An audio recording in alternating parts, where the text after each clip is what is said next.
Life is an absolute miracle, and you ought to be in a state of awe every damn moment. It's love for who they knew you were going to become and could become, because they weren't raising a boy, they were raising a man. We have to find ways to make friends with our dragons, not destroy them and kill them. It's better to figure out a way to make friends with them. Recently, I had an opportunity to sit down with Vince Chafin, a masculine embodiment facilitator and a longtime hunter, for a conversation about wildness, freedom, and father and son relationships, and the deep gratitude that comes from understanding life and death. But look, if you're a man who's interested in the ways in which outdoor pursuits like hunting can deepen your own masculinity, or if you simply know one who is, you're going to want to check out this conversation with Vince. Welcome back to the Wild Lab, everybody. I'm Ned Widener, your host, and today I have a very special guest on with me. I have a man, Vince Chafin, who is, he's a man of many talents. He is a man that I've had an opportunity to drop into deep space with in the woods. He is a man of nature. He is a man who is a leader in the Sacred Sons and has been a leader in the Mankind Project. Vince, how are you today, my brother? I'm doing great, Ed. Really, really well. Thank you. Thank you for having me. Good, man. Yeah, it's a pleasure. It's a pleasure to have you Oh, here, thank you. especially after dropping in with you on your land up there in central-ish California. Hmm. Yeah, beautiful spot you have there, man. Thank you. I'm very blessed. I'm Yeah, extremely blessed to be yeah, able to live in that space in that way. Very, very yeah, blessed. absolutely. Move this over here. Oops, sorry. One thing I ask everybody, or I ask a lot of Uh-huh. people on this podcast, Hmm. is what does it mean to be wild? You Ah. can answer that in any particular way that you like, but what does it mean to be wild to you, Vince? The first thing that comes to me is free and freedom. And I'll give myself permission to ramble on this just a little bit. Please, Okay. please.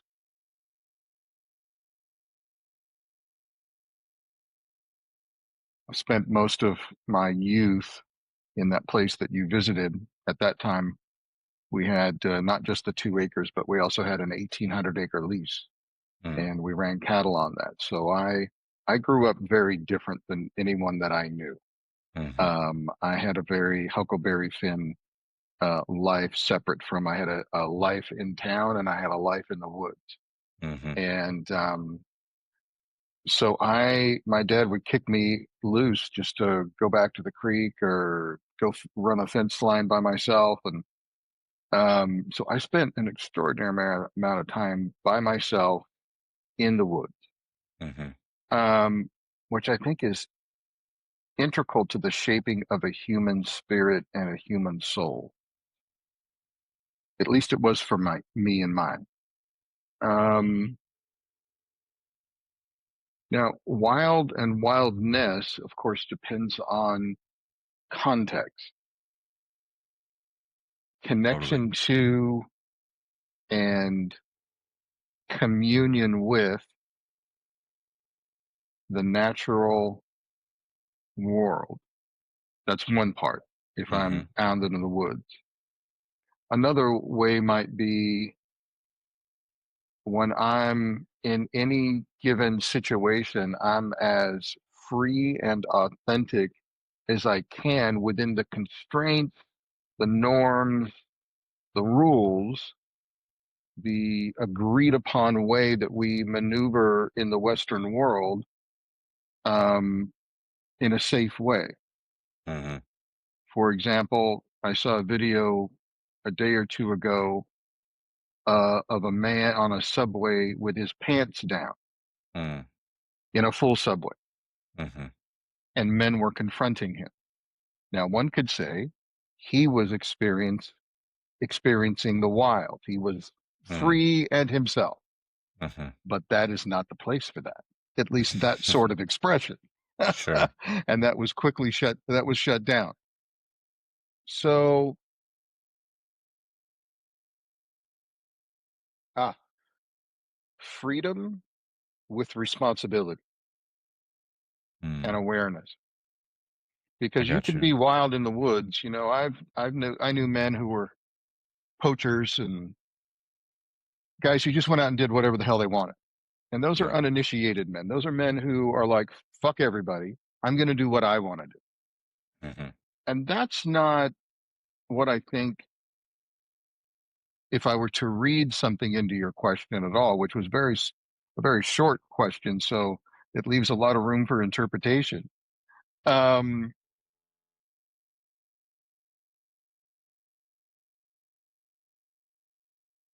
the masculine expression of wildness and the feminine expression of wildness are very different things and have different social norms.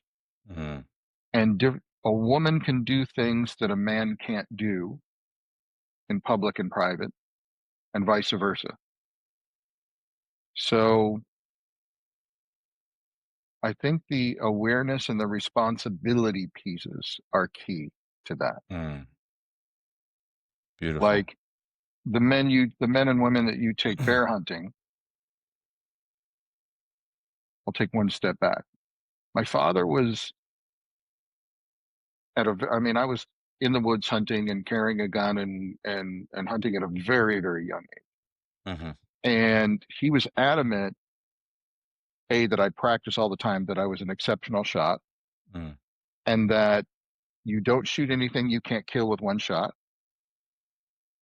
You don't take risks. You don't you don't risk wounding or hurting an animal for the sake of, oh, I might miss it, or it was a little bit too far today. So Mm. there was a heavy emphasis on the responsibility and the ethics, even though you're setting up yourself up to take this animal's life. And it's no Mm. different than with a human or a cat or anything that you're dealing with. There's a high level of, I believe, there's a high level of moral responsibility and ethical responsibility in every act that we do, let alone if I'm putting myself out in the woods to take another life. Absolutely. And so there's a wildness to that, of course. Like I'm out here breathing, smelling in my instincts, my great human male instincts to be single point awareness, to focus on one thing and to achieve that goal. Or in this particular case, we're either trophy hunting or we're meat hunting, and we are going to take that animal. And so Hmm. we're going to get that. Men are built for that. We are Mm. absolutely built for that. And it brings things online that I think men who don't do that can't really experience. Maybe they can Mm. experience in fighting and MMA or other things, but you can't get that anywhere else because of the immersive quality of it. Every Hmm. step I take has an impact. Every breath I exhale makes an impact. The clothes I wear, what I showered or not showered, like everything is Hmm. part of that. So we really have to drop into our most primitive nature. Hmm. And there's nothing like it that Mm. I have experienced. I mean, I've had other moments when we're doing this facilitation work. There's moments in sex. There are moments when Hmm. there's a union between everything around us where we're completely present to everything. Mm. Those are few and far between. I think people use all sorts of plant medicine and all kinds of things that we Hmm. use to try to get to that place. But to be able to do it without any of that, Hmm. that's probably the closest thing to being a wild living human that I can Mm. think of. Yeah. Yeah. Absolutely. Well, thank you for your answer. I think I asked that question shortly and broadly intentionally, right? Hmm. So because I'm very much interested in the way in which people answer it, because like you said, there's a lot of different avenues and angles in which to look Hmm. at wildness from, Yeah, you know? yeah. And there's a lot of things I want to unpack on that, like the masculine, feminine expression, Hmm. uninitiated man, freedom with responsibility, all those things I want to unpack. But I want to slow down just a little bit, and I want to talk a Hmm. little bit more, if you can, if you're willing to, um, about growing up in this Huckleberry Finn sort of play, Yeah, largely because I did as well, right? yeah, yeah, yeah. You know, I mean, I grew up on a horse farm, and I grew up training Nice, horses, and I grew up riding nice, horses every single day beautiful. and playing in the creeks and tracking deer and things. You know, Right. every single day. That's what I did Mm, when I was a kid. God, Um, that's amazing. and there's not there's There's nothing like it. and not a lot of people grow up that way No, anymore, no. unfortunately. I mean, some Yeah, folks are, but yeah. and and in your answer, you said something that really stuck with me in that, which was being alone in the woods. And I might get it just a little bit wrong, but Mhm, being alone in the woods is one of the most integral ways to have connection with your soul, mhm, right? for sure. Can you talk about what that means to you and what that has meant to you? I mean, either as a child or as an adult, as a grown man, like what does that mean to you? Karen, my fiance, and I are reading a book together right now called Mm, Your Brain on Love by mm, Stan Tetkin. And I highly recommend everyone who is either in or wants to be in a relationship read this book. mm, And he defines types of people, three types of people: islands, waves, and anchors. Uh, Karen and I are both islands. We're pretty self mm, sufficient. We're on our own. We quote unquote don't need anybody else. mm. Well, We're sure. very self. Yeah, I mean, there's a Right, yeah, right. As right. far as that, yeah, until the plumbing breaks or until the Mhm, car breaks down, and then all of a sudden you need help. Um, I mentioned that because my father exposing me to that life and that lifestyle mhm, made me self-sufficient, mm, which means, and I didn't have any siblings. I didn't have any brothers or sisters, so there was nobody to go out in the woods with or play with. So it was me and the ants and the birds and the deer and the elk and the bears, and that was it. That was me and them and my fears and my stories and all the things that come up when one is young in the woods. mhm. He would give me a coffee can full of nails and a hammer and say, walk that fence line, which was miles long, Right. to repair a fence line and Yeah, not come back till I was done. And a roll of barbed wire over, like around my neck, which was biting into me. mhm. I had to like be a man when I could just about barely pick up a hammer. Yeah, I've been there, by the way. I mean, Yeah, I just had flashbacks a little bit of fixing fence line, but go ahead. exactly. Yeah, yeah. So there's something that's how men build men. They R put us into our fathers and our uncles and our mentors, put us in situations that are a little bit beyond our capability, a little bit more than we can do, Mhm, and say, go do it, go figure it out. mhm, My father had me doing things where I had to learn how to use lever things. I had to move things that were way bigger than me, things that I couldn't pick up, things that I couldn't work around. So I had to learn how to think alone, work alone. Like I just, I got ahead of myself and I just bought 10 chickens and a peacock before I had any any superstructure for them in any way, shape, or form.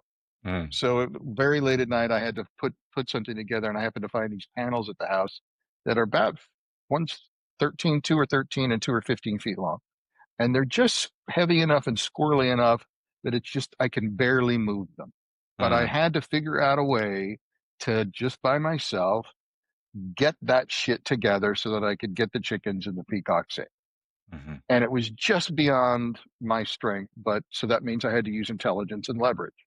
mhm, So being alone, kicking me loose to wander and walk and talk to myself and sing stories and look at the birds and be with the squirrels and to have to accomplish things and keep my even though I'm little, which means my attention is everywhere, but yet I mm, had a freaking job to do. And I knew that if I didn't do the job, my dad was going to walk that fence line later and find out mhm, what did I do it or didn't I do it? Did I repair it or I didn't?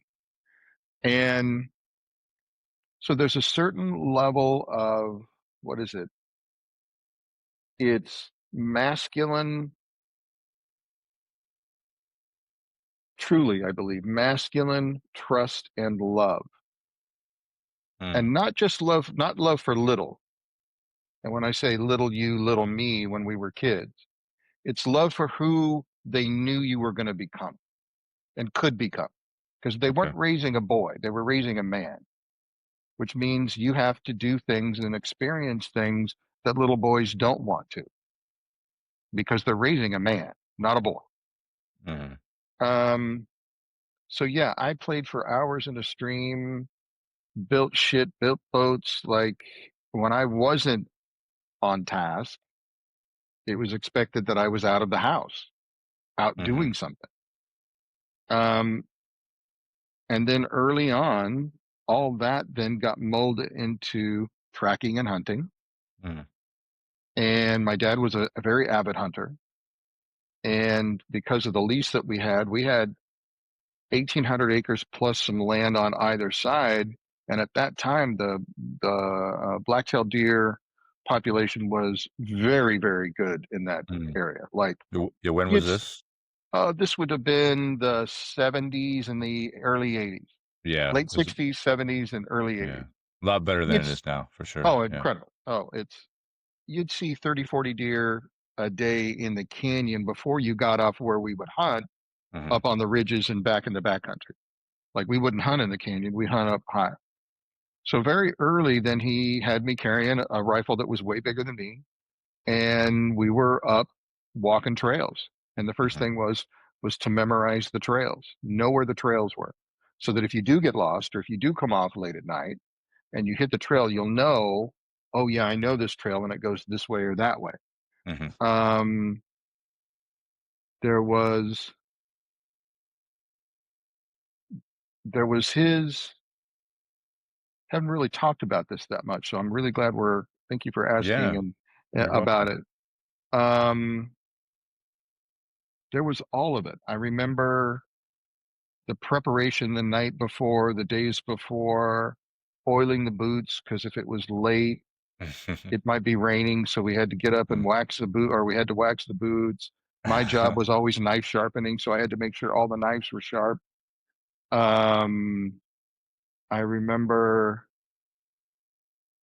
wow, I remember sleeping out on the porch, very cold, and getting up at 4, super early, super, hmm super early, right? hmm So that we could get to the base of the ridge so that we could get up to the top of the ridge several thousand feet before daylight. mm And I just remembered loving every bit of that, hmm every bit of it. Yeah. What was Like it that you loved? Like the challenge, the all of the it, the the adventure, the expert. smells, the Yeah. adventure, the fact that I was with my dad, like Yeah, it was yeah, just yeah. dad and me.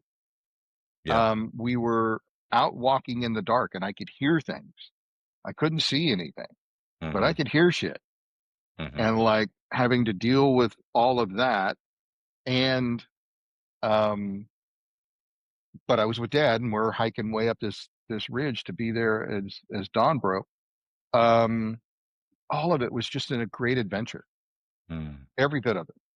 Yeah. If we did see something worth killing, great. If we didn't, we didn't. That was all part of the adventure. One time I have a rifle, an old 30-30 on my wall up there, that I found when I was a boy. We were walking up, it was Mm, just breaking daylight. Dad stepped over it because of course he's looking up mhm. and I'm looking down behind him. And dad.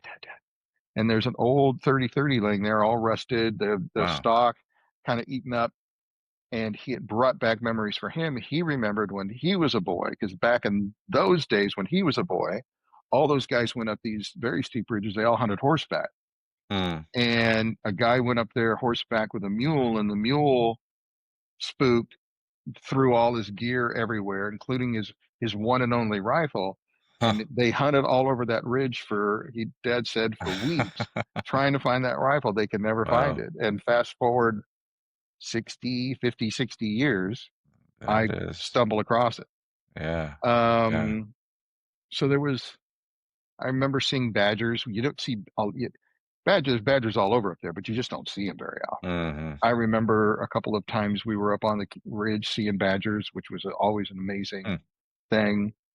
Um, it's it was sparking in me. I remember I would, often teenage boys can be, very obsessive over things. When they Mm-hmm. find something they're into, like they're into it. Mm-hmm.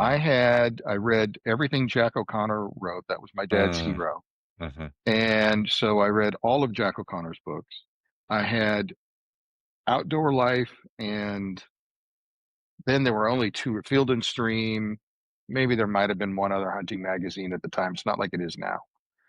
And I had pages of various things torn out of those magazines, taped all over my room. I Yeah. had, Yeah. uh, I know then they that. would teach about obviously different shot angles on Mm-hmm. animals, and there were diagrams and drawing. I had those all over my room, and I was like constantly studying Mm-hmm. those. Like it was imprinted in my, I can still see it to this very day, that page on my head of the deer in multiple angles and different shot Mm-hmm. angles and everything. Oh my God. So I was obsessed, to say the least, which was great because I had this obsession, and then I could literally, we would drive the 45 minutes to the ranch, and then I was in it. Mm-hmm. Like, and most of the time was spent working the cows or the horses, but come deer season, that's what we were up to. We were Mm-hmm. hunting. Mm-hmm. And so there's such a beautiful, primitive, natural. To me, it's less wild and natural. I think men. What is it? Oh yeah, in the name of the movie will come to me. It's Jeremiah Johnson. Mm. When Okay. Jeremiah Yeah. Johnson meets the old trapper, Mm-hmm. and the old trapper brings him in, and they're sitting one night. Um, I think it was that scene. At some point in time, the old trapper says something to him like, "You like killing, don't you?" Yeah. Something to that, and Mm-hmm. he says something to the fact that men are built for it. Mm-hmm. Mm-hmm. And I 100% believe that's true. Mm. I think we are built for this. Okay. Um, Now, in modern day world, we take that and now we concentrate that single point awareness on a business or whatever it is we're doing out in the world. Mm-hmm. But is that hunting instinct, when, especially if we could actually make it real, like you're talking about creating this hunting school where so many city men who don't have, like I'm in the middle of Los Angeles right now, the only thing I could possibly hunt is the squirrels that live here, which I don't because I bring them acorns and feed them. Mm-hmm. Um, um, there's so many young men coming up that have the pull Mm-hmm. and have the draw of it, but they Mm-hmm. have no outlet for it. They don't know what to do with it. So men like yourselves who are creating a space for that, now you can take that natural inclination for single point forward movement, mm, fierce, what's the word I want? Fierce attention to Mm-hmm. a task. And in this particular case, most modern day men are afraid of killing anything, and they've been taught that. Mm-hmm. They've been trained to be safe men. And I, you don't know shit about life until you've killed something, quite frankly. I would totally agree. Like I would totally right agree. before I had to go to Ireland, my old cat, my favorite cat, it's still hurting. I still haven't really let it in. Got to the point where I had to put it down. Mm-hmm. Now, you know this as a person growing up in the country. You don't outsource your Mm. putting down of animals. Right. You never do that. You don't put your you don't put your stuff on other people. Right. So I had to put this cat down. Well, if I was facilitating me, I would say, "Did you have to?" No, I didn't have to. I chose to because it was the Sure. right thing. It Right. was the right thing to do. Right. And killing animals, especially ones you love, it's hard, man. It's just a I hard thing, let alone killing a bear. 100 yards or 50 yards, 60 yards. That's one thing. 20. Yeah. 20 yards. No, That's it's one yeah. thing. But let's pretend you raised the bear and the No, bear it's was your friend and yeah. he got so old. Now you have to kill him, but you're killing your friend. I I I've Fuck. been there. I've been there too many times. Yeah. And Yeah. with horses and with dogs, Yeah. and Exactly. haven't had too many cats, but yeah. So Yeah. this isn't, to me, there's something that you understand. There's something that I understand, and men and women who've been raised the way that we've been raised. hmm There's something we understand about life that other people don't.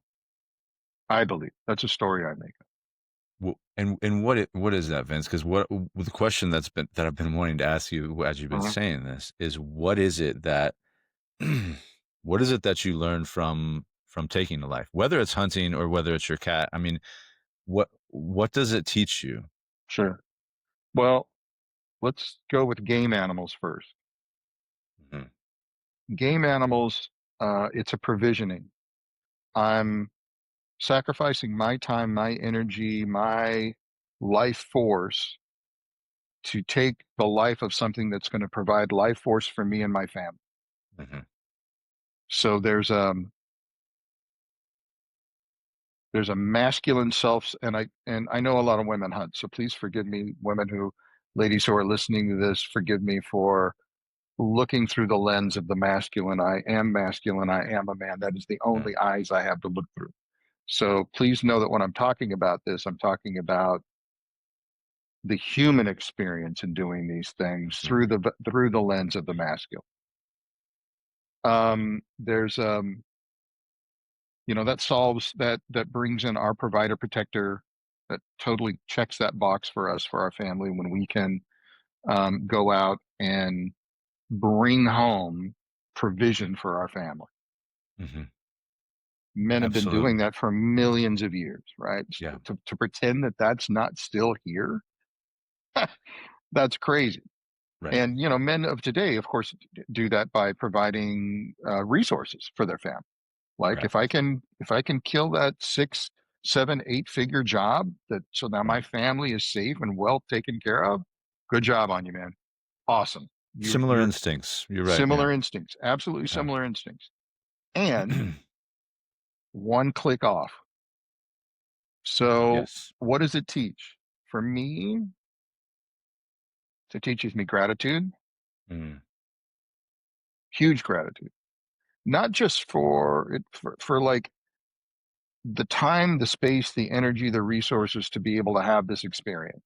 hmm It teaches me gratitude for life, for God, for nature, that there's this symbiotic thing. If I could look at it as many of the native cultures would, they would say that that animal sacrificed itself for me, 1000%. right? So I could tell that story. I now get to bring this home, and with my family, we're going to cut this up and we're going to eat it over time. We're going to take in the wild, we're going to take in the nourishment of nature over time. hmm Amazing. Let's look at the metaphysical part. Death. I'm Yes. I'm meat and bones too, and I'm going to die.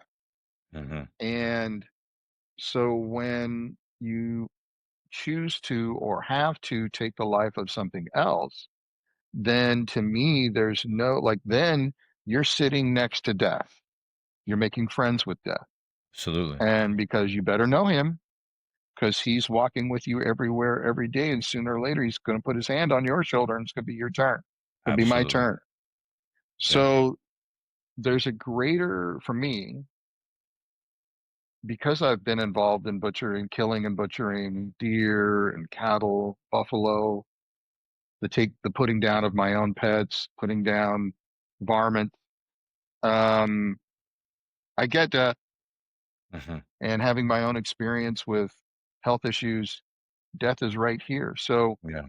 Yeah. knowing death, knowing that death is real, knowing that I can kill something, um, and I could extrapolate that if shit hits the fan, I'll take whoever out I need to take out. Mm, That's not going to be an issue for me, hmm because it's like there's not going to be a second guessing. if need be, if things get really bad. So Death and I are friends, Mm. and Which is necessary, which I is think. 100% necessary. Why? Because then every single moment, every moment should be a moment of awe Mhm. and Yeah. wonder and like, holy moly, like even in this apartment place here, there's these beautiful flowers, and there's an apartment complex just right across the way that was built, I think, in the teens or 20s. Whoever built that, the architecture is extraordinary. I walk Mhm. through that place sometimes to get to my car that I have to park a block away. I walk through that, I'm like, I don't think I could ever live in a city, and I certainly would never want to live in an apartment in a city, though I have. But you know Yeah. what? I could live here because this place is beautiful. So Mhm. the ability to then really live Yeah. in every moment, knowing that, bro, like I was talking to some guys on a call the other day, one of them just turned 35. Mhm. And I told him something that uh, us young, when we were younger, we're in our 20s, 30s, and 40s, we're never told. I said, bro, welcome to middle age. I'm sure Because he loved hearing that, but didn't he yes. though? Yeah. Yeah. He his eyes got all big and he's like, what are you talking about? I'm like, how long do the men live in your family? They live to 70, they live to 75, they live to 80 if they're lucky. You're 35. Mhm. You're middle aged. Your life is halfway done, bro. Mhm.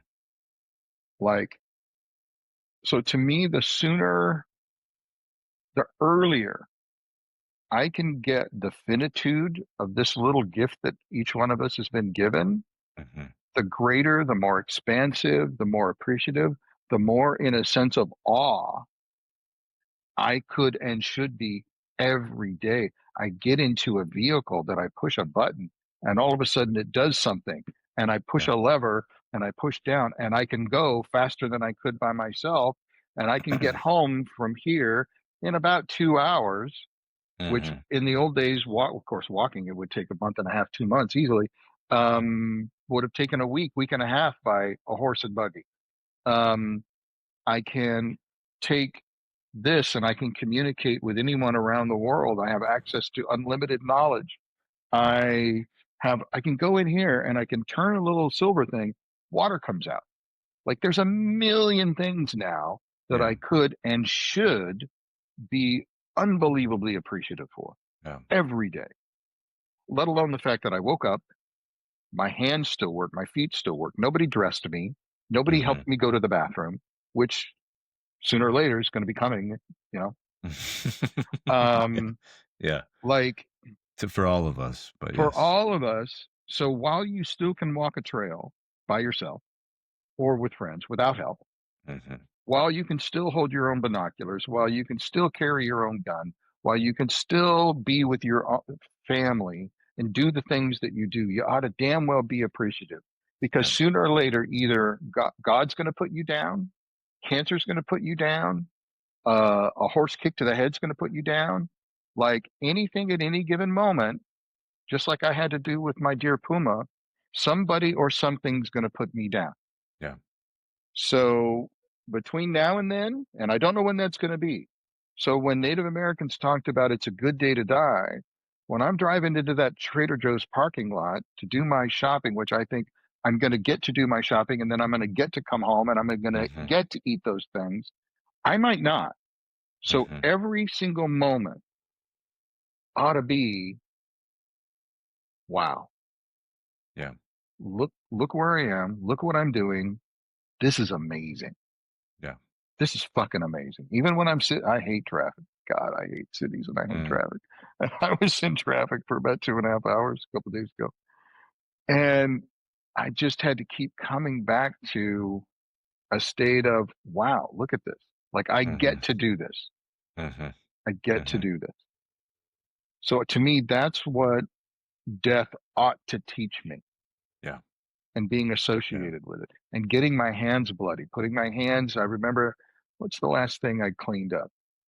I was at Sundance a year or two ago, Mhm. and we took down a buffalo for the Mm, ceremony, and the people who would normally be cleaning the buffalo, there was short of people or something, and it was my first time with this particular group of people, and I can't remember how it went down, but somehow they trusted me enough to allow me to help. There was only one young man doing it. And I'm like, and I saw what he was using. He was using a crappy knife. And I mm, brought a bunch of gear with me. So I had some proper knives. And I mhm, said, here, try this. And his eyes lit up. And that went going. And I showed him I had others. And I kept sharpening the knife for him every mm, time it got dull. Then it was like, help me. So them mm. letting a white man help them do this was a big deal. Yeah, for sure. And God, I love buffalo. I've harvested and killed a buffalo for myself, and Have you? oh yeah, Really? I have, Yeah. yeah. Interesting. And there's something if you haven't gutted and skinned an animal, a Mm, big animal, yeah. slippery, hard to move around, getting your hands in there where you can't see, cutting your finger. Eventually, he did that. He had to bow out, and I had to finish doing it myself. Mhm. Um, you ought to know how to do that. You ought to know where your steaks come Yeah. from and Yeah. how they get there from Yeah. beginning to end, from the beginning to the end, all of it. Absolutely. Do you remember your first time doing that? Yeah, for sure. Do I? Let me think about that. So I may have gutted or cleaned something before then. I have, there's a picture of me with my first buck that my Mhm, dad took, a little tiny spike fork. And I argued mhm. with him that it wasn't legal. And he said, no, it's got fork. It's legal. He wanted me to kill something small.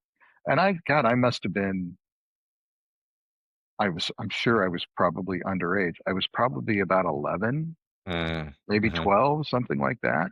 mhm. Um, do I remember gutting that? I remember dragging it off the ridge. I don't know if I remember. Nah, I don't remember gutting that buck. I Yeah, remember two or three others are coming to my mind right now. I don't remember that one, yeah. but I'd been around it, so it was like I wanted to do that, Mhm, and come home, mhm, you know, blood all over, like that was just part of it. mhm, Um, to put your arms in a warm animal and take all that out and save the liver and save the heart, and at least the natives, they love the kidneys and various parts. mhm. Um, yeah, man, there's nothing like that. There's There's nothing like nothing that. like it. No, No, and it's a holy for me, it's a holy and it's a sacred moment, 100%. really, and Absolutely. and Beautiful. experience, Yes. you know? Yeah. And it also and I love that you brought in the awe to Mm, it, mhm, right? Because I've had I've had many experiences, some very positive and some have mhm. left me a little bit traumatized with killing an animal and taking the Sure. life of an For animal, sure. in my Sure. younger years. And but all of them, right, have connected me, as you rightfully said, to living more fully, right? Mhm, And seeing the little or being able not even seeing but being able to experience the little aspects of life that are so mhm, powerful and so mhm, important and like mhm, and to because not everyone can do this, Vince, but like to be able to appreciate that in a place like Los Angeles, mhm, right, does take a certain amount of attuneness and attention. And there's lots of ways that one can garner these things. mhm, um but hunting is one. Spending mhm, time mhm. in the woods Yep. with other people and alone is Mhm, is one, right? And I want to ask about this as well. mm, There's we're getting off on tangent that I didn't necessarily think we were talking about, and that's totally fine. But like the way you described hunting with your father, right? mhm, I think was really, really, really beautiful. And it's interesting to me because you described that in a way when I asked the question about being alone in the woods.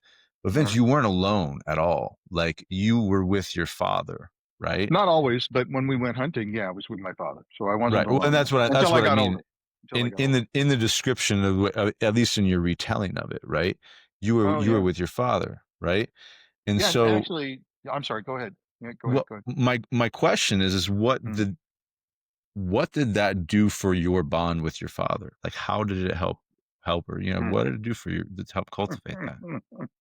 Well, now that you say that, it's so interesting that even when he kicked me off on my own and I was by myself in the woods, Mhm, he was the one that sent me.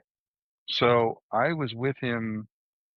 I was even with him spiritually and mm. emotionally and energetically.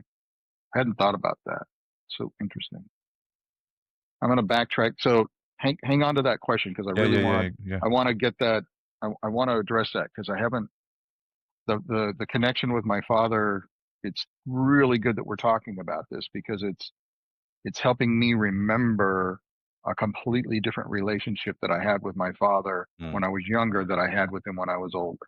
right. Completely different. Um, I just want to quote one thing just real quick. Stephen Jenkinson in his book Mm, Come of Age mhm, talks about the story of Jesus when he's kicked out into the desert mm. for 40 days, 40 days and 40 nights Into the wilderness, yeah, into the wilderness, right? yeah. And it was and I encourage everyone, even it's not a religious story, not the way Stephen talks about it at all. It's an initiation story. And Mhm. I highly encourage everybody to go find that. But it's quite a large book, so you might have to chat GBT it to find that chapter. Let's I as an encourage English people to do the professor, book. let's not, like, encourage people to go No, no, chat no, no, GPT no. everything. Let's Find the maybe, book read and it. listen and read the book. And Yeah. because the way he tells the story is that the father, the way he reinterprets the story Mm, as it is that the father makes a covenant with the devil, who's the teacher, the initiator, mm, and it's the father who sends out Father, i.e., God, sends him out to have his 40 days and 40 nights to initiate him to mhm, make sure he's ready for the next stage of his life in conjunction with the wild, the nature, the yeah, tester, if you yeah, will. sure. And I really loved that interpretive way of looking at that because it was like, well, fuck, if that wasn't my life, holy crap. Mm, mhm. Um, so I just wanted that popped into my mind as you were asking about that. Yeah, So I appreciate that. I appreciate how that. did this experience that I had with my father affect our relationship and Mhm, create our bond? My father left home at 14, mm, and it was my great uncle Dale was the one that had that piece of property, that's kind right, of you took said him that. in. Mhm, And at that time, Dale was a hunter. All the men that came up there were hunters. And so my dad was brought up not only working the ranch and working the cattle, but all the men that he looked up to, which you could call mentors, mhm, that's what they did. They drank mm, whiskey, they drank beer, and they hunted. right, And right. that was the life. And they took care of the land, they took care of the horses, they took care of the cattle. That was what they did. So fast forward, I come along. Well, that was a life that he loved. Mm, I just, that was his life. And at that time, of course, what am I, 6, 7, 8, 9, 10? He's a god. Your father is sure, God. sure. That he holds that archetypal space for you as a youth until Mhm, you move out of that. Um, and he was so, it's good to talk about this because now I can remember and be appreciative of other things of him. Um, I mentioned this before about his fierceness and precision with, if you're going to take another life, mhm, here's how you do it. right, Here are the things you do. Here are the things you don't do. And right, it was absolutely about responsibility, integrity, and ethics. sure. 100%. Mhm, Um, Behind that, even though he never personally never talked about it, there was a spiritual aspect around.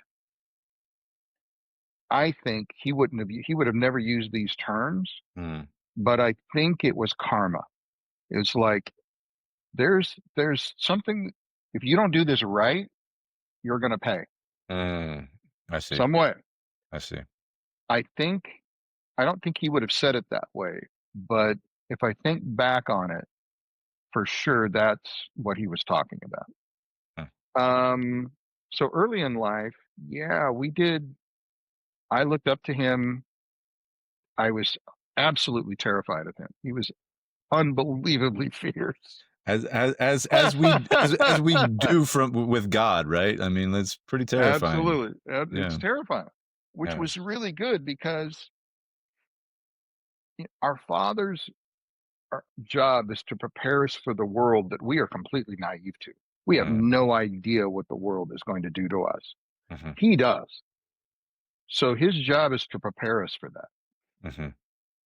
And so out of that fear of him, I never did cocaine or heroin or any drugs. I drank, but very lightly, like not Mm, like I yeah. was so afraid of the wrath of him Yeah. that there was no way I was going to like go cross any line. Hmm. Now that's good and bad, but for a young man, that's good. Young men need borders. Young men need Yes. For sure. young, young men need fences, Yep. and so Absolutely. those were the fences that were put up for me. Um, so I was in awe of him a lot of the time. He would never talk about this.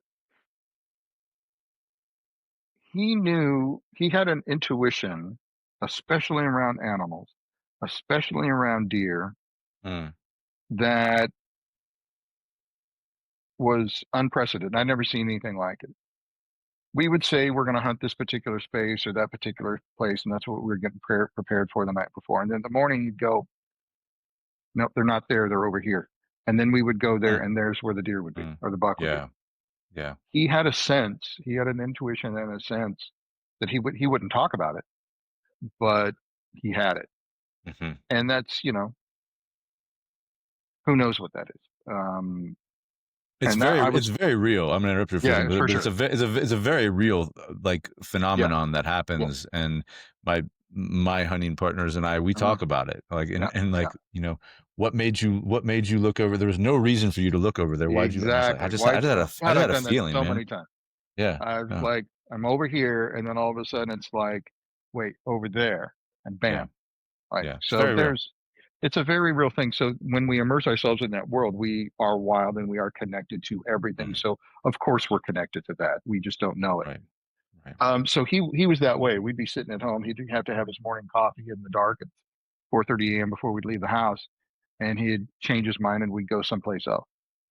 Um, so that was like, wow, like what the hell is that? And how did he do that? There was some sort of strange magic that he had Mm-hmm. that as a boy I didn't understand. So what did it give me? It gave me a respect for men. My great Mm, uncle Dale, interesting. he was such a sweet man. He's a little tiny guy, bald, very few teeth. He kept, we had an old, back then everything ran on propane, a very small propane refrigerator and had one of those little tiny freezers in it. And I remember my Mm, job as a boy, he had 3 or 4 shot glasses in the freezer filled with whiskey, and he'd always keep those in the freezer because he liked them really cold. sure. And my job as a boy was to keep those filled and to bring him one when he needed one. And he was such a sweet man. Like there was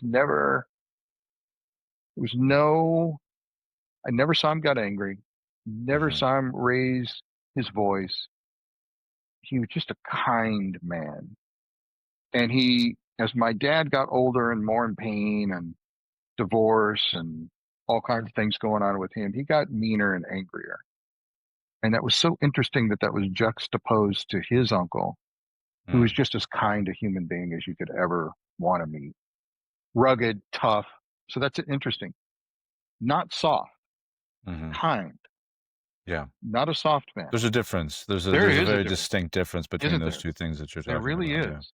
And I've never thought about him in that way before, but I just remember he was tough as nails. he, we drove up one time right at dark, we drove into the front part. You kind of remember that there's a little bit of a driveway and Mhm. there's a garage and an apartment. He was standing Mm. outside of the apartment, quite literally smoking. His hair was smoking. His clothes were Hmm. half burned off, smoking. He had lit a propane water heater in the apartment, and the propane had been leaking. Oh, And wow. right before we got there, he blew himself out of the apartment. Oh, And wow. he was standing Wow. there, fringed, Wow. eyebrows burned off, literally smoking as we pulled That's up an in the dark. image. It's an image I've never Yeah. forgotten it. He was Yeah. tough, man, but he was kind. Yeah. And so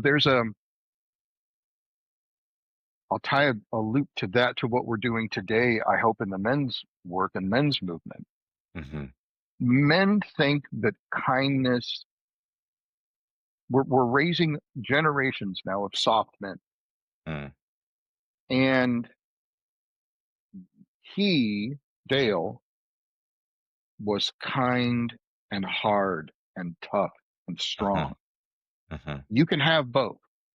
Like, I'm a strong, hard man. I am so sweet and gentle to the people that I come across in stores, and Mhm. loving and kind, respectful. I open the doors. I have people with their bags. Like, I'm constantly looking for ways to be in service and to undo the story that especially women have been raised to believe about men. Mm. And I know I got that. Now, it's great to think about these things and where they might come from.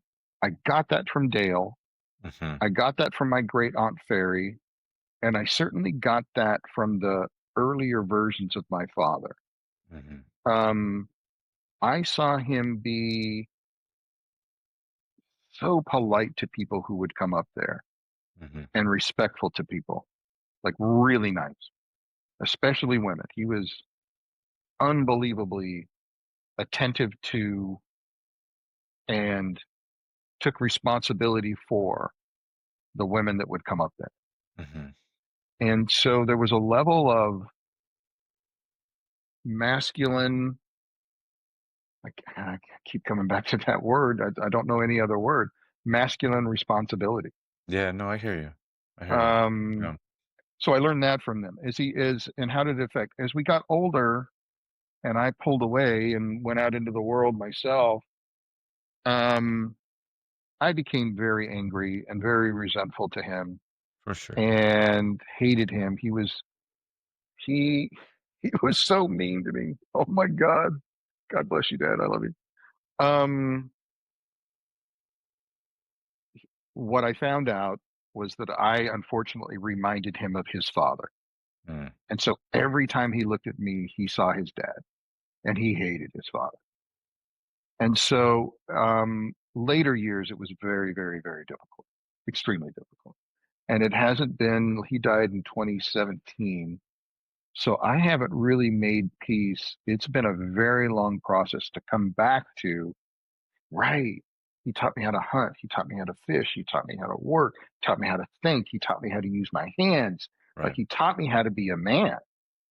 And I had pushed all that away because he was just such a bastard. Mm. And so, I kiss the feet of my father every day, man. Every day.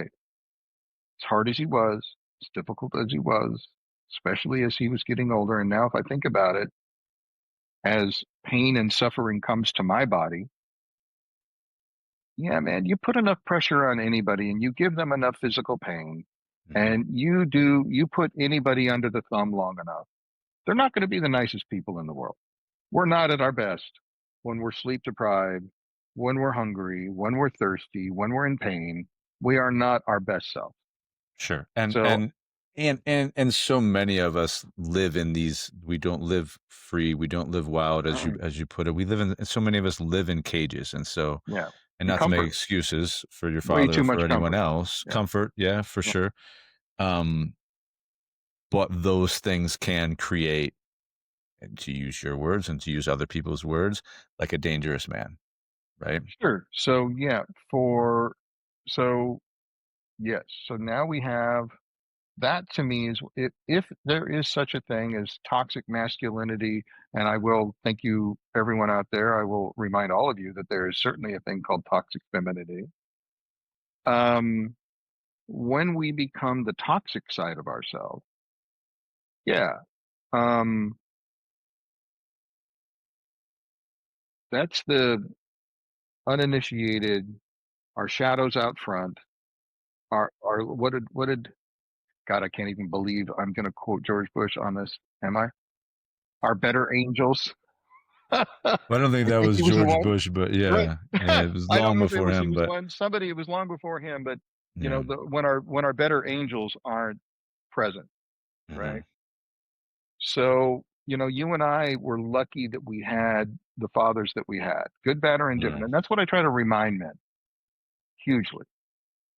Your old man's not perfect. Of course, he did this and he did that and he did that and all that stuff. Great, you got your story, awesome. And he was your father mm, somehow in the greater scheme of things. If you believe that your soul had choice when it came in, if you want to believe that story, then you chose him. You chose to come through mm, your mother and father, mm, which means your soul knew it needed a certain life and lifestyle and teaching. Whether you liked them or not was irrelevant. It's what mm, your soul said it wanted. mm, And you better get on your knees and thank your father because he fed you, he clothed you. That refrigerator was probably full most of the time. You, during your teenage years, you ate and drank them out of house and home without a second thought. I would sit down and drink a gallon of milk without thinking twice, assuming that that just is the way it was in my teenage mm, years, and eat 2 or 3 pounds of hamburger at a fucking session. And I'm sure my dad was and my mother were going, how are we going to afford to feed this thing? yeah. He's like eating it. He is ravenous.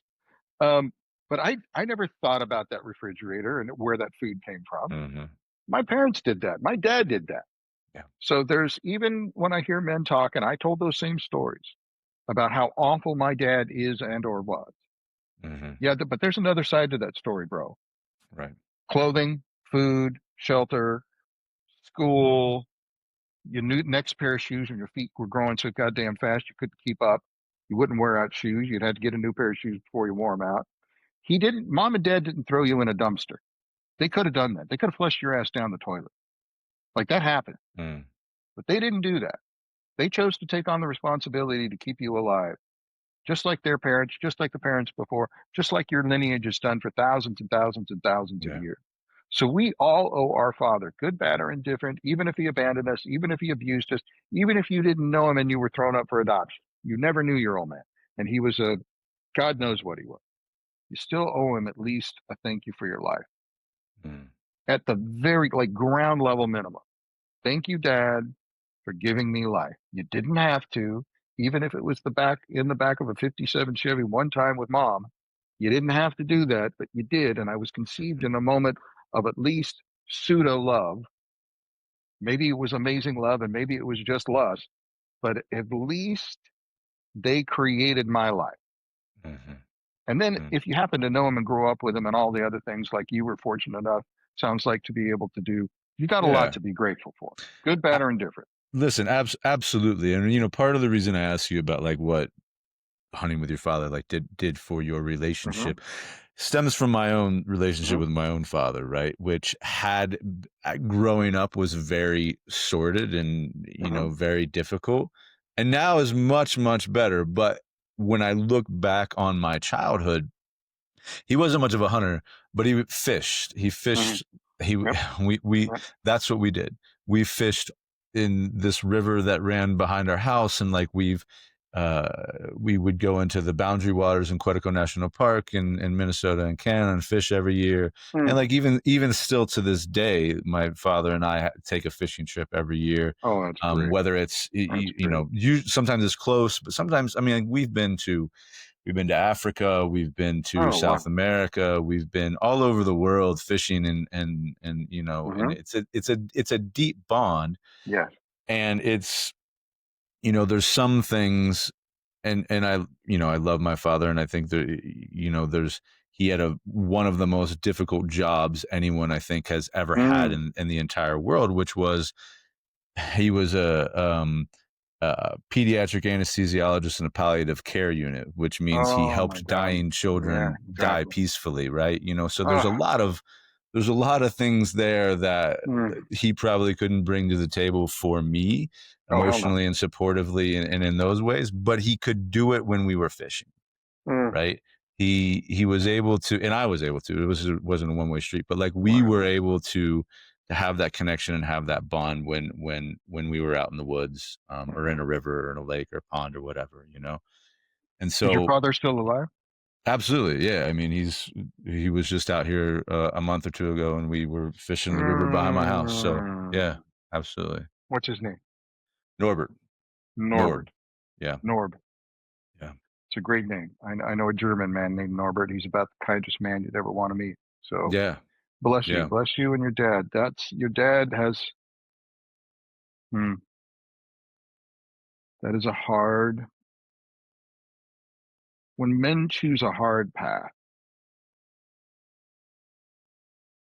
out of, I don't know what your father's motivation was to choose that particular life. Mm. He might not even know. Yeah, I don't know. I'm not sure either. Well, men of those generations and back, nobody chose their fucking job. Nobody Mm. did the job they wanted to do. They Yeah. did the job they basically fell into, or like very few of them chose. It just kind of Hmm. like life chose them, and this is how I can provide for my family. Yeah. But let's just think about it from. I'll make up a story. Is it okay if I talk a little bit about this? Is that Sure, man. No, we can talk about well? it I'm just, for sure. I'm just, it just, I just want to honor him for a second Hmm.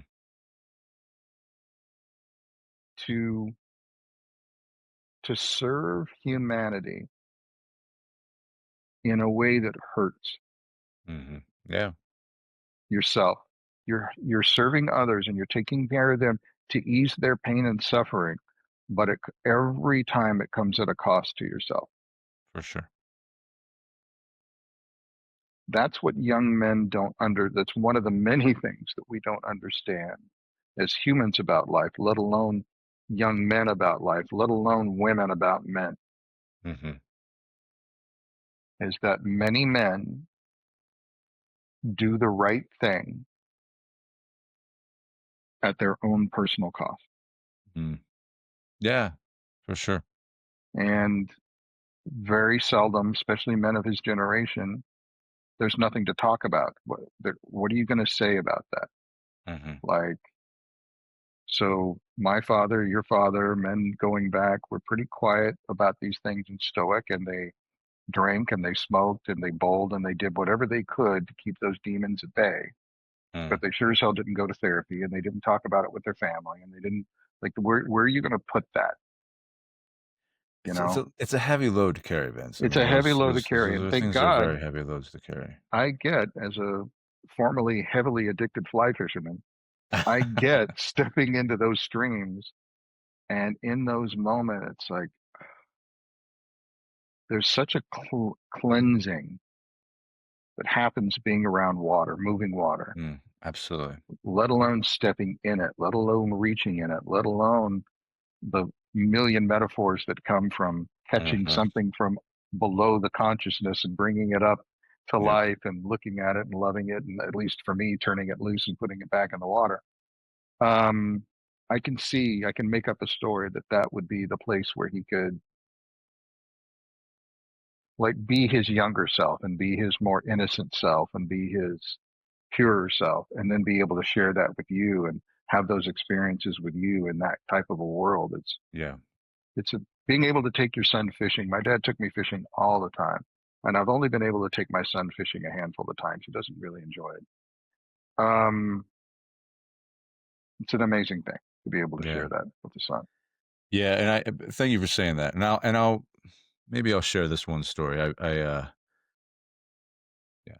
I've written about it, and it's in the memoir that I'm Oh, currently good. rewriting for the 467th time, I think, at Good. this point. And my dad's read it, so it's not a surprise to him.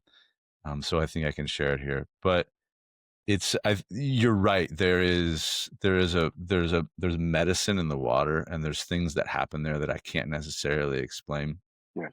So a couple years ago, we were in Guyana fishing Oh, deep in the wow. jungle. I mean, Wow. like we took super deep in the jungle fishing for arapaima. We took a plane to a field, and then a bus to a boat, and then a boat 3 days upriver. To this place way up, uh, way up the Rewa River, where we're talking fishing with locals and also some there was white guides and but all the main guides were locals. um and I asked them, get to this point, and I'm like, well, what's beyond here, what's beyond where we are? And they're like, well, there's a waterfall up here, 6 hours up or whatever. But then, like, I was like, what's beyond the waterfall? And they're like, we We don't don't really know. know. Like, we've never been there even, so like we're in the wild, deep in the wild in the jungle, and catching these arapaima, which I'm not sure I don't if know you know what what that they is. are, but they're No. these amazing fish. They're prehistoric creatures. Literally, were around during the dinosaurs, and Mm. they get anywhere from. I mean, when they're babies, they're small, but I mean, like I caught a 250-pound arapaima on a fly rod. They're enormous creatures, and they live in the river, and then the river will flood during the wet months, the rainy months, and then the river will recede, and these arapaima will get they'll get stuck in these ponds that form like in sort of potholes back all scattered around throughout the jungle. And Hmm. they're air breathing fish. Mm. They have lungs just like us. Wow. And the way you fish for them is, it's muddy water, you can't really see, but they'll come up for air, and so you see where they are, and there'll be little air bubbles, and so you fish to the air bubbles, or you fish to the mud swirls or whatever. Mhm. And they're I'm getting off an arapaima tangent, but like, because they are so fascinating. They also have like That's these so little fascinating.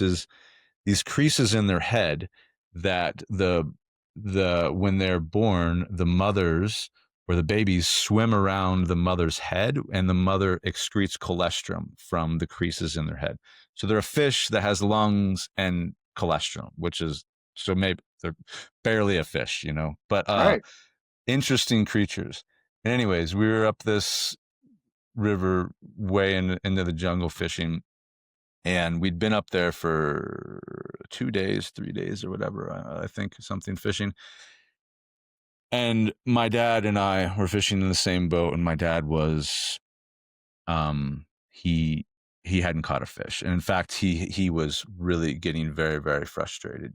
Like, I would it'd be my turn to fish, and I'd fish, and like I'd catch a fish, and so then I'd sit down, and then we'd spend the rest of the day and my dad would struggle to catch a fish, and he was getting very, very frustrated. And there was this moment where I saw the look in his eyes, and he put his rod down, and it was just sort of like giving up. And he had Yep. like and they're Very hard fish difficult. to catch. They're very, Yep. very, very difficult fish to catch, and then even more difficult to land. But on the third day, or I think it was the third day, whatever. On the third day, the guides came to me, and they're like, "Hey, look, like, we don't normally separate people, but like maybe we should separate you guys, because like your dad's clearly getting frustrated, and you're just sitting, like you're sitting, like you're catching fish when you have an opportunity, but mainly you're just sitting." And so, yeah, sure, let's do that. And so we went into this. We split up boats, and my dad was in his own boat, and I was in my own boat.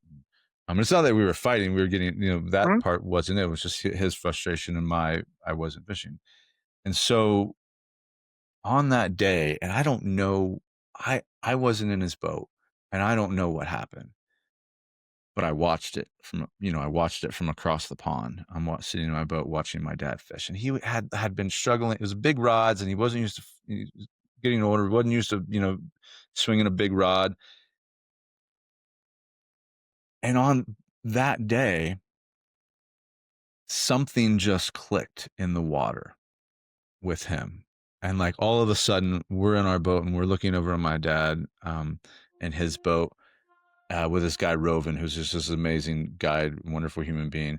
And all of a sudden, my dad's like fly rod just starts going back like fluidly, 11-1, fluid motions, and he's got the cast, and he starts casting it out, and then he catches a fish, and then he catches another fish, and then he catches a third fish, right? And I had for many years held a lot of, I held like resentment for my father and for some of the things, for rightly and wrongly, obviously. Um, but in that moment, when I saw him like persevering and finally catching a fish and finally, fighting through frustration and fear and sadness and anger and all of these things, and yet on that third day he caught 3 fish in that day, which was amazing. That's like a lot, actually. And I thought about it, and I was like, looking back on it, and I was like, he also taught me that. He also taught me perseverance. He also taught me grit. He also taught me to fight through things when things get hard, you know. And for all of the other things that I could, and I don't anymore, but that I used to blame him for, he also taught me those positive things, which are I mean, which are a core part of what makes me me. I may not be the smartest, I may not be the fastest, I may not be like the strongest or whatever, but Vince, I will I can go longer and harder than most anybody in those mountains. And there's very few people that will outdo me in that, and I got that from him, you know. So Well, thank you for sharing that. Yeah, that's a great thing. Young men aren't taught the benefits of suffering and yeah, persevering through your own mental, physical, emotional, spiritual struggles yeah, to get to the other side. So yeah, that's a great gift that your father gave you that day. And that you see that now in yourself. Grit is long since left our vocabulary. And yet it's, to me, um, one of the most important things that any man, let alone human being, could and should possess. for sure. And it's part For of our sure. it's part of our father's job. It's part of the initiators of us job Hmm. to get us to the other side when we're doing this work that you know Yeah. of and experience. And part of that work, because most people won't go into the hard thing, whatever that hard thing is, and so we deflect left or right of the obstacle, whatever the obstacle is. In this particular case, was your father's own frustrations and whatever Hmm. stories that were going on, let alone the technical part. Yeah. But one could argue the technical part was just part of it. It's really what was it's the It was mental a, game, yeah, yeah, yeah, the for mental sure. game, right? The mental dragon. Well, most of us do everything we can when the dragon appears to go left, right, above, below. We don't face it. We don't go headlong into it. We don't go through the problem. And by avoiding it, what we learn is that that's what you do with problems. You avoid them Right. and or challenges. And what we don't learn about ourselves is that we can get to them, see them, hear them, face them, engage with it like he finally did, and then get to the other side. That Yeah. is the hero's journey. That is, do I have the tenacity and the grit, the wherewithal to feel the feels, to suffer,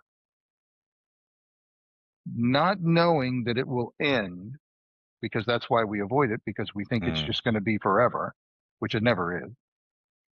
And to get to the other side, to then really get what it feels like to be on the other side of the hard thing. yeah. We've got generations of people who don't know how to, that don't know that that exists. You can get, the job isn't to avoid it. The job is to face it, to face the dragon in the cave so that you can get the treasure. You Yeah. can get the win on the other side of it. Yeah. That's the whole damn point. Yeah.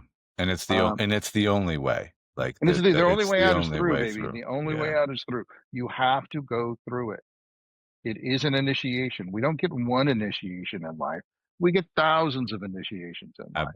Absolutely. And that's very true too. I think sometimes we forget that it's, well, there's this, like, now I'm initiated, now it's, no, I mean, like, but No, bro, there's thresholds that are happening all the time, and all there's the time. rights, like, and yeah, and I think the important thing for me at least, is recognizing them and learning from them Yep. and, calling attention to them. How old was Um, your father when that thing happened? that When you wasn't that had that long experience? ago. That was 2, 3 years ago. So he's seven. He was, I don't know, 70, 71, 72, 72, something like that. So Yeah. everybody needs to hear this, especially young men and women. A 72-year-old man still has dragons to fight. He's a human being. Yeah. He's just a man. He's not a god. And he still has a wounded little boy inside of him, many stages of that wounding. He still has has a father wound with his father that never got healed, that never got resolved, most likely. And even at 70, in the guise of a boat up a river in Ghana, struggling, doing something that was hard, he still has a threshold and an initiation and something to overcome, Yeah. still to this day. And what part of what our job, I believe, my job is as now a young elder, if you will. Well, I said that what a lie that is. As an elder at 61, Mm, um, is to be a living embodiment of, an example of someone who has gotten through to the yeah. other side. And by people seeing, hearing, feeling, experiencing that, even by no words, just by,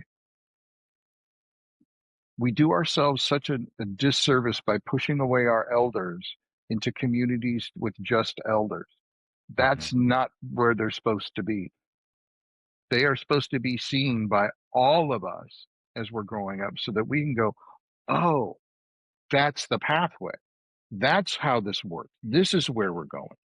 Our job is to be the living embodiment of thousands and thousands and thousands of years of perseverance and knowledge and fortitude and grit and getting throughness. Mm. There's nothing easy about this goddamn life, like nothing. Yeah. Do we have moments of beauty and amazement and joy? Yes. Thank goodness there's that to balance Mhm. the hard thing. But if you're really having an adventure, which our lives should be, and it certainly sounds like you've had already as a young man, an extraordinary adventure so far, Hey, it's just beginning, Vince. and it's just beginning. Yeah. Um, the whole point of the adventure is to face and do hard things. Yeah. Like as benign as it is, when I was in Ireland this time, and I've been 5 or 6 times, it was a great awareness. It was so interesting. Karen and I were just talking about it. I went twice in a previous marriage, and then I've been probably 4 or 5 times on my own, by myself, Mhm.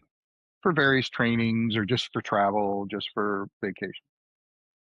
And I've driven there many times. And for those that don't know, in the UK, the driver's seat is on the right hand side of the car. And very few people have automatics. Every car you rent is a stick shift. So you're doing stick shift on the left side, you're driving on the Yeah. right side. And of course, you're on the left side of the road. Yeah. It's It's a bit of a confusing. It mind. can be It's a really confusing. confusing. It Yeah. can be confusing. So I've done it many times. I can do it. Not a big deal. This last time, I was so stressed. Mm. I mean, my hands were rocks on those wheels. I was so I had so much anxiety and stress, and it was exhausting driving this time. And it wasn't until Karen just got back a couple days ago, yesterday. I guess we were talking maybe the day before. She gave me a little purple heart pin, um, because I was her hero for keeping her alive. Um, it finally occurred to me, Mm. oh, it wasn't being stressed driving in Ireland. It was being stressed driving in Ireland because you were in the car and it was my Mm. job to protect you. Mhm. It never occurred to me. Mhm. So there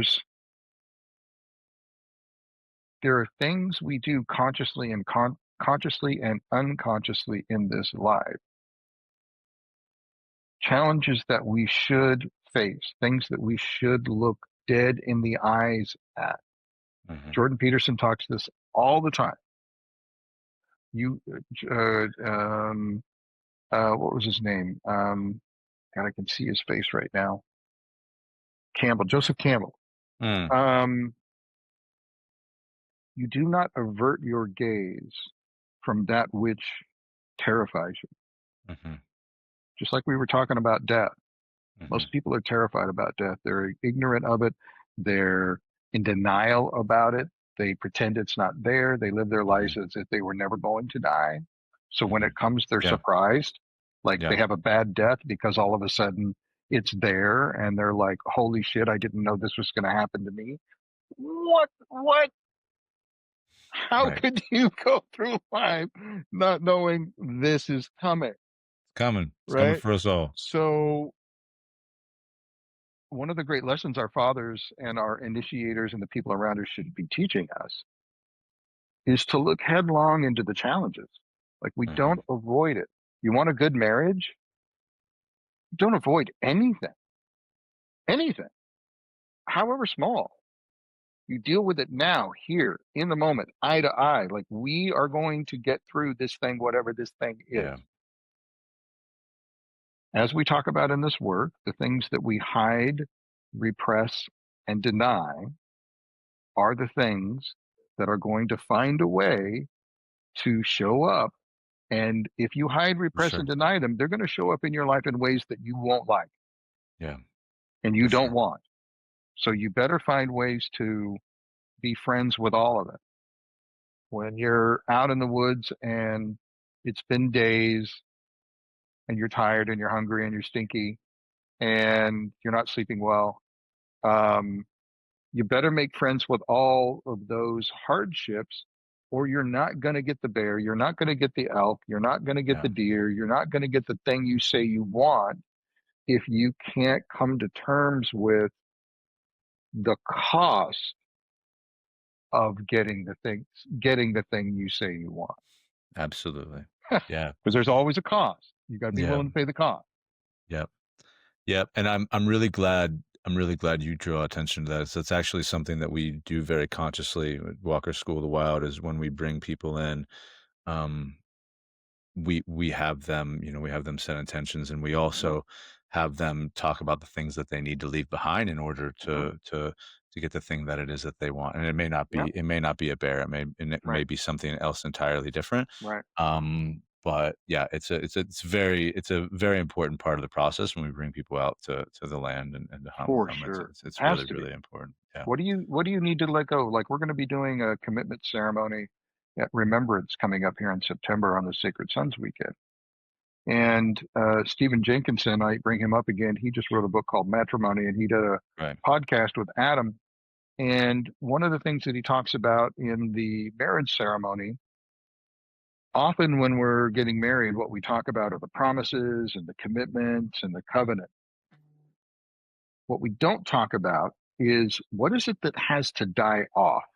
What Yeah. is it, the parts of me that I need to let go of that no longer serves me to now be the new me and the new us in this new experience, this new relationship?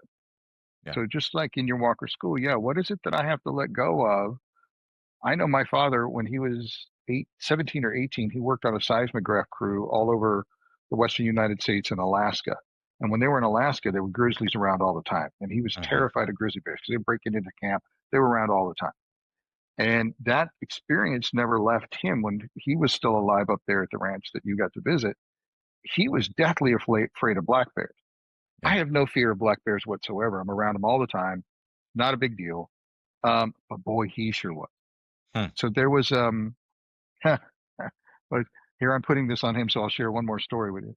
Um, so he was terribly, terribly afraid of bears, and he always had Hmm. this fear about them breaking into the house. Which occasionally before I put up my perimeter fence, they would come up on the porch. They would like be poking around all the time. I've Hmm. had multiple of them break into the house over the years. Um, so that was his fear. I'll share with you a little vulnerability and a little bit of my fear. Sure. So when I Please. was, I want to say somewhere between the ages of maybe 7. I don't think I was 10, but somewhere in that range. Hmm. My parents loved to go to movies and they loved to go to the drive-in. Back then there were drive-in. And we would go to the drive-in Yeah. and a kind of what we would call like a B, C rated movie was there. And the movie was called The Legend of Boggy Creek. I'll never Hmm. fucking forget this. I think like the rings a bell, but I don't know. Yeah. The Legend of Boggy Creek. And what it was a movie of people who have seen Bigfoot. And so they did, Yeah. so they did all these reenactments of people's Bigfoot experiences. Hmm. Now, let's just say I'm 7. I live a lot of my life in the woods. Hmm. Now I'm going to see a movie about people who live in the woods Right. who are attacked by Bigfoot. Yeah. He's reaching in the window, he's Mm. chasing people down, he's doing all this stuff. Fuck me, I can still feel it like I'm tingling right now. That movie fucked me up. Yeah. We we Like Jaws for many other people probably, but totally yeah. totally yeah, yeah. Well, Jaws did that to me too, man. I do not go in the ocean. Yeah. So I spent like when we were in town, I would duck below windows for months at night. We had a sliding glass doors that went out to the porch. When I Yeah. went by those, I would lay on my belly and crawl across the floor because I had to get from my bedroom to the kitchen. So I would crawl Yeah. across the floor because he was right outside that window. Yeah. And then when we'd go up to the ranch Yeah.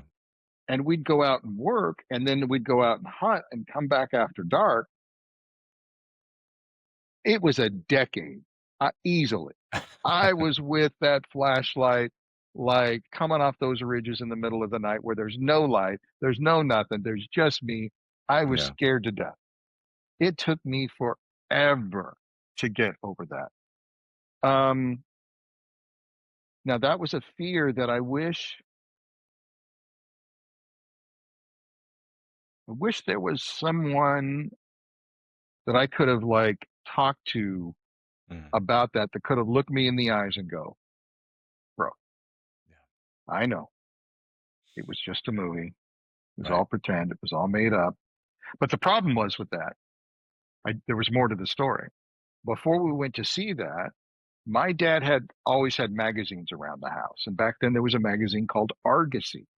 And Argosy had on the front cover, there was that famous video that this Montana Oh yeah, trapper yeah. did, right? It was Yeah. fake. It turned out it was his wife in the Yeah, suit. yeah. Later she admitted to it. But like it had screenshot, they Hmm. broke that film down, and on the cover of that magazine was Bigfoot. That was laying all over my house. And like Mm. there was all kinds of stuff. So there was in my consciousness, Bigfoot was a real thing. And maybe he is a real thing. I don't know. But anyway, seeing that film put a monster in my psyche Mm. that took me Yeah. forever to get to the other side of. Yeah. So we all have things that happen and we experience, and we have to, if we don't find ways to either make friends with it, Mm. part of there's a Jordan Peterson just did a great video about a story called it's a children's story, something I think it's called There Are No Dragons, something like that. It's a little Mm. boy who finds a dragon in his house, and eventually the dragon gets big because mom says there's no dragons, but he can see the dragon, and eventually the dragon takes the house away, and there's a whole arc of this beautiful story. Hmm.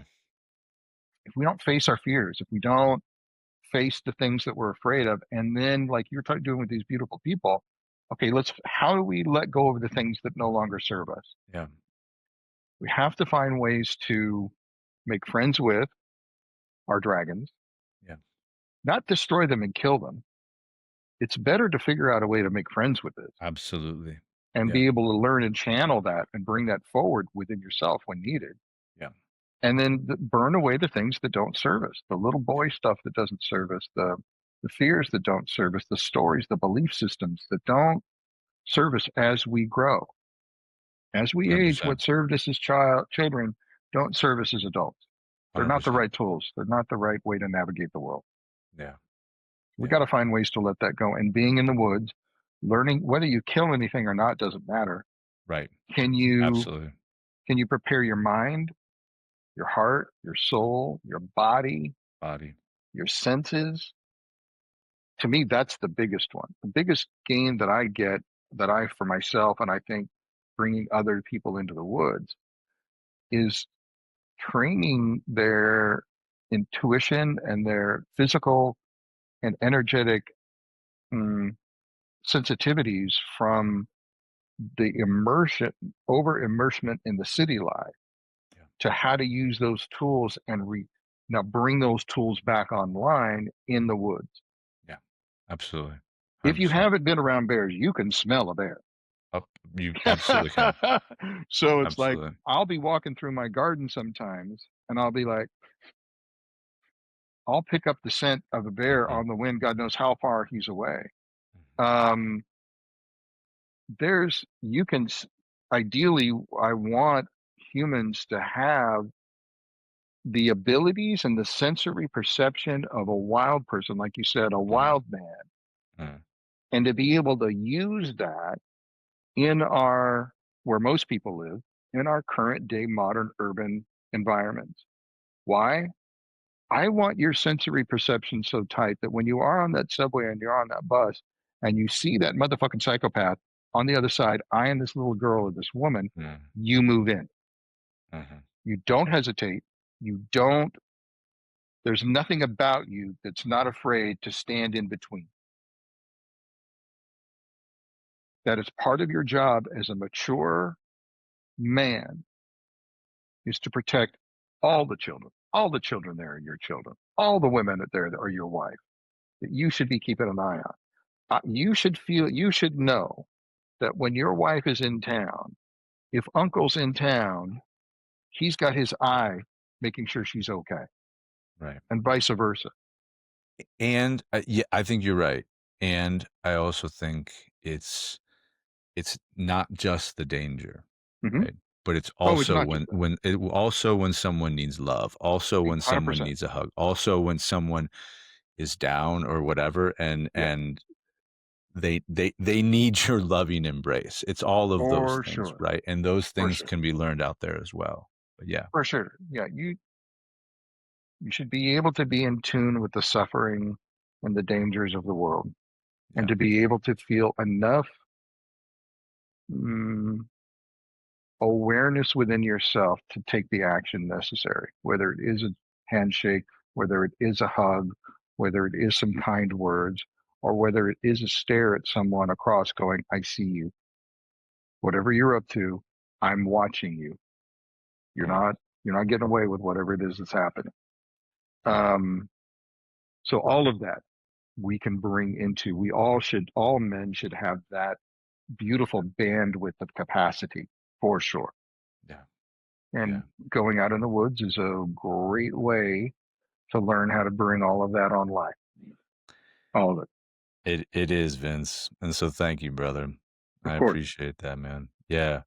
And listen, it's been wonderful to sit down and chat with you and get to know you on a much deeper level. I really appreciate you taking the time Mm, to sit down. I had no idea you were such the hunter that you are, and mm. it's been a pleasure to hear your story. So thank you Thank for you, sir. sharing that, man. Thank you, sir. Thank you. It's great Yeah, to be with you as well. Thank you. yeah, Thank you. absolutely. Listen, we're gonna end it there, but Yep. is there any last words you wanna leave people with? Yeah, before we Mm, sign off. mm. Um, well, for the men out there, I encourage you to do this thing we call do your work, whatever the hell that means. There's a lot of different ways to do it. Yeah, If you're not sitting in a circle, if you're not doing the emotional, spiritual, physical work necessary to bring yourself online, then I encourage you to do that. There's organizations like the Mankind Project, like Sacred Sons. Specifically at this point in time, I'm doing a ton of work with Sacred Sons. I encourage you to get involved. I encourage you to go do a weekend. I encourage you to find whatever it is. If it's hunting, if it's fishing, if it's this deep emotional work, I encourage you to find ways to get to know yourself, bro. And this goes for sisters as well, so that you can be the best version of yourself out there in the world you can be. Yeah. There's a bunch of things coming up, and I hope you, Ned, continue to do what you're doing. I, To I'm gonna obviously be, you are, man. you're in, and it's it's a great. Here's what I want to. What do I want to leave people with? Life is an absolute miracle, and Yeah. you ought to be in a state of awe every damn moment, Yeah. every moment, Yeah. I because you like that. don't know. None of us know when the lights are going out. So be in a state of awe, man, because it's a great ride. It's Be a in a great state ride. of awe. That's Yeah, beautiful. Thank you, Vince. If folks want to get in contact with you, I don't know if you want to be contacted, but if folks want to get in of course I contact do. with you, like, what's the best way? Go to my website. Somebody stole my last name, so I'm using the medicine name that has been given to me. It's vincematoska.com. Vince Matoska.com. That's the best way to find me. Obviously, you can find me on Instagram. Thank God somebody hacked my Facebook account, and I haven't had it for a year and a half, and that's actually been the best thing that ever happened to me. Yeah. So you can find me on Instagram. You can find me on my website. Reach out. There's all kinds of trainings, weekends, all kinds of things I'm doing. So if you want to reach out to me, please do. Thank you, brother. Well, I hope to see you soon, sit in space Yes, with sir. you, and yeah, man, we'll keep doing the work, as you say, and Thank you living so life in much. awe, man. Thank you so All right, much. brother. We'll talk to you Blessings. soon. Take care. Thank you so much, Ned. Bye. Thanks for listening to The Wild Lab. If today's conversation stirred something in you and you're ready to connect to your own inner wildness, then check us out online on Instagram at Step Into Your Wild, or go on over to www.stepintoyourwild.com to learn more about our coaching services and wilderness academies offered through Walker's School of the Wild. Look, this is real work for real people who want to live with more clarity, more purpose, and more strength, but you don't have to figure it out alone. Let's walk this road together. Until next time, stay curious, stay connected, and stay wild.